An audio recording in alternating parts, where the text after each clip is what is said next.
이제 이어서 정말 찐 마지막 시간 남아메리카 B 이제 마지막으로 다루면서 지역지리를 끝내볼게.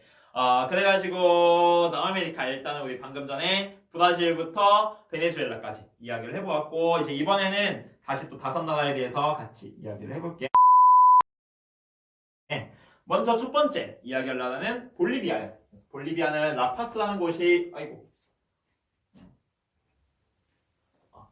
다시 볼리비아는 라파스라는 곳이 수도이고 라파스도 상당히 좀 고지대에 위치하고 있는 그런 도시야. 그래가지고 이제 볼리비아 하면은 또 이제 축구 얘기하면은 되게 고지대에서 축구를 하니까 무슨 아르헨티나, 브라질 이런 곳에서 이제 축구를 하러 와도 이제 그 나라 선수들이 고산에 이제 높은 곳에 가게 되면은 고산병이라고 해서 산소가 평소만큼 충분히 공급을 받지를 못하니까 그 충분한 실력을 충분히 뛸 수가 없으니까 실력을 발휘하지 못하고 그래서 약간 홈에서 최강 그런 모습을 보인대 볼리비아가. 그리고 이제 볼리비아 하면은 산타크루즈라고 하는 도시 역시 이제 라파스가 좀 고산에 위치해 있다면은 산타크루즈는 저지대에 위치한 도시 중에 좀 큰 규모를 자랑하는 도시이고 여기에서는 잉카 문명과도 크게 관련이 있는 지역이야. 그래가지고 잉카 하면 크게 두 군데 볼리비아랑 페루 이야기를 할 수가 있을 것 같아. 그래서 볼리비아 원래는 이제 페루가 주로 이제 잉카 문명과 가장 밀접한 관련이 있다고 하는데 볼리비아에서도 이제 잉카 문명과 관련해가지고 약간 부심을 가지고 있다고 하니까 같이 이야기를 해볼 수가 있을 것 같아. 그 다음에 라파스 축구하면서 이야기했듯이 고산지대에 역시 위치해 있고 남아메리카 지역에서 고산지대에 위치해 있다고 하면은 대부분 무슨 산맥일까? 맞아, 이제 지도에도 나와 있겠지만 안데스 산맥과 이제 관련이 있다고 생각을 하면 될 것 같아. 그 다음에 볼리비아 같은 경우도 내륙국이고 근데 볼리비아가 내륙국이 된 건 좀 슬퍼. 왜냐면 칠레랑 전쟁을 해서 졌거든. 그래서 바닷가 땅을 뺏겼어. 그래가지고 볼리비아는 내륙국인데도 해군이 있어. 뭐라고 해야 되지? 나중에 이제 바닷가가 다시 생겼을 때를 대비하기 위한 뭐 이런 명목으로 해군을 보유를 하고 있다고 합니다. 그래가지고 여기 나오는 이제 뭐 유명한 관광지이기도 한데 뭐 티티카카오 같은데 이런 데에서 훈련을 하기도 한대. 그 다음에 볼리비아 하면은 한 번쯤은 들어보았을 법한 그 우유니 사막이 있는 곳이 볼리비아야. 그래서 소금 사막이지 여기 소금 사막이고 사진을 진짜 눈 감고 찍어도 인생샷이 나온다고 할 만큼 굉장히 잘 찍히는 곳이라고 하니까 한 번쯤 이제 기회가 된다면은 볼리비아 가볼 법한 도시인 그 나라인 것 같아. 선생님도 남미는 정말 한 번은 꼭 가보고 싶다라고 하는 지역이야. 물론 아직까지는 돈이 없어서 가보지를 못했어. 그다음에 티티카카오 방금 해군만 얘기했는데 여기가 이제 또 어떤 고지대 고산 호수 중에는 굉장히 큰 규모를 자랑한다. 이렇게 또 이야기를 해볼 수가 있을 것 같아. 그래서 볼리비아에 대해서는 여기까지 이야기하고 이어서 콜롬비아 얘기하면은 콜롬비아는 일단 수도가 보고타이고 콜롬비아 커피 굉장히 유명한 편이야. 그래서 세계에서도 커피 생산량이 손에 꼽힐 만큼 이제 커피를 많이 생산하는 지역이고 그다음에 콜롬비아 하면은 그 키워드가 별로 콜롬비아는 좋은 게 없더라고. 다 좀 우울한 키워드고 나라의 치안이 불안정하고 콜롬비아 뭐 가지 마라 여행 자제 지역이다 뭐 이런 거밖에 없고 콜롬비아 하면은 결국 약간 남미 전반적으로 대체적인 문제 중에 하나긴 한데 이 마약과 관련해가지고 마약 아니면 뭐 이제 뭐라고 하지? 같이 이제 약 파는 사람들이 뭐 카르텔이라고 하나? 뭐 이제 이런 문제가 다른 나라들도 뭐 없진 않은데 콜롬비아가 좀 치안이 그 중에서도 두드러지게 좋지 않은 국가인가 봐. 그래가지고 이제 저런 마약 문제 같은 거 좀 많이 심각하다고 합니다. 그래서 보고타도 되게 아름다운 도시라고 하는데 그리고 콜롬비아도 커피로 유명한 지역이니까 가서 이제 또 원산지에서 먹어보는 그런 좋은 경험도 있을 수 있겠지만 무엇보다도 목숨이 소중할 테니까 나는 잘 모르겠어. 콜롬비아는 요만큼만 일단 이야기를 할게. 이어서 에콰도르인데 에콰도르는 키토라는 도시가 이제 수도이고 에콰도르의 키토가 그래가지고 역시 고산 있구나. 고산기후와 관련해서 좀 문제도 출제가 되는 경우가 많은 도시가 이 에콰도르의 퀴토야. 그래가지고 기억을 잘 해놓으면 좋을 것 같고, 그다음에 적도라고 써 있거든.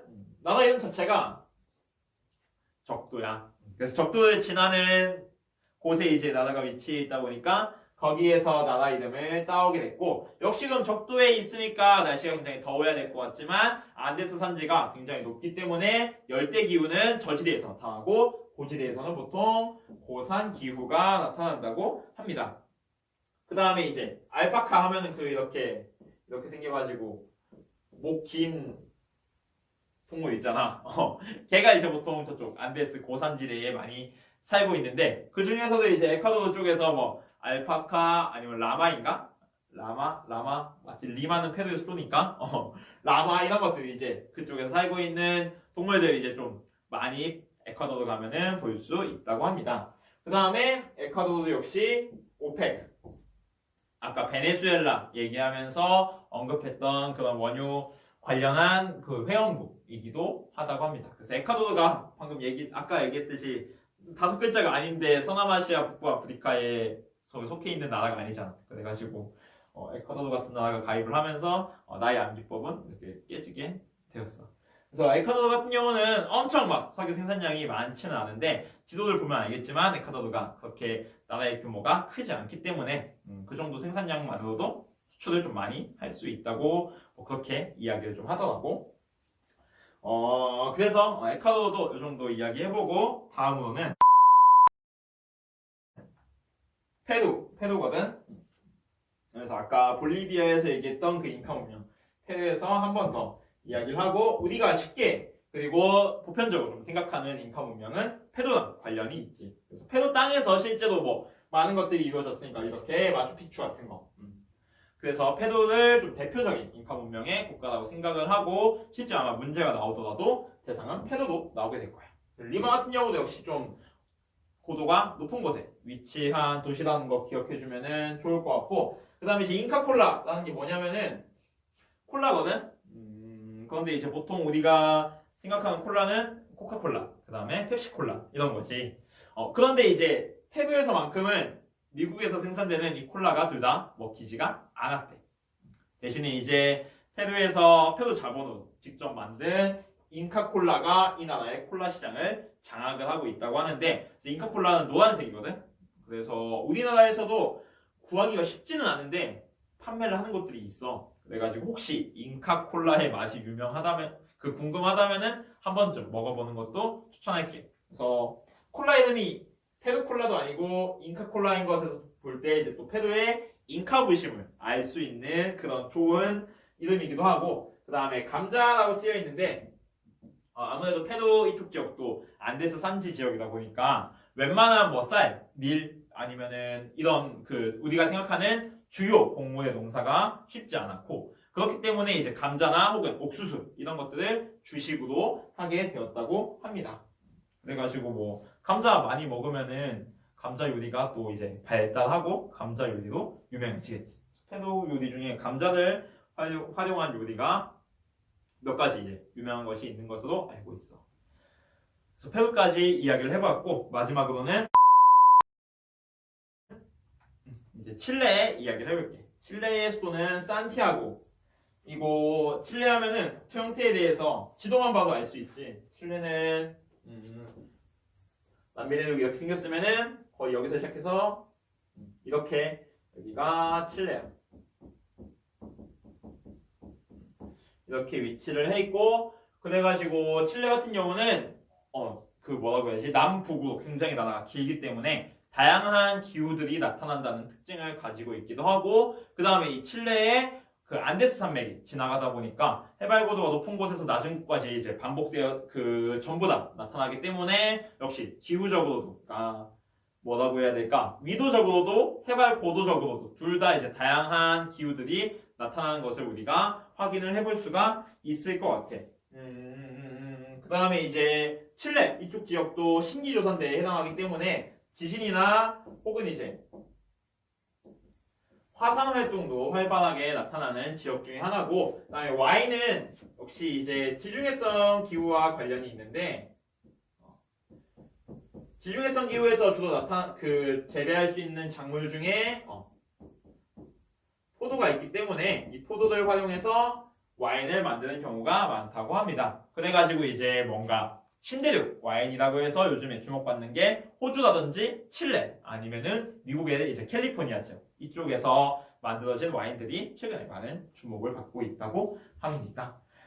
그래서 뭐 와인이나 포도 관련해서는 칠레가 우리나라랑 거의 처음으로 FTA를 맺은 국가거든. 그래서 우리나라에서도 옥천에서도 포도가 굉장히 많이 나는 편이잖아. 그래가지고 서로 포도라는 일종의 특산품이 겹치는데 어떡하지 했는데 보니까 칠레랑 우리나라는 어차피 그 북반구, 남반구이기 때문에 계절이 반대잖아. 그래서 뭐 그것도 있고 뭐 관세도 있었겠지만 큰 문제 없이 지금까지도 이 FTA가 양 나라에 모두 이득이 되고 있다고 합니다.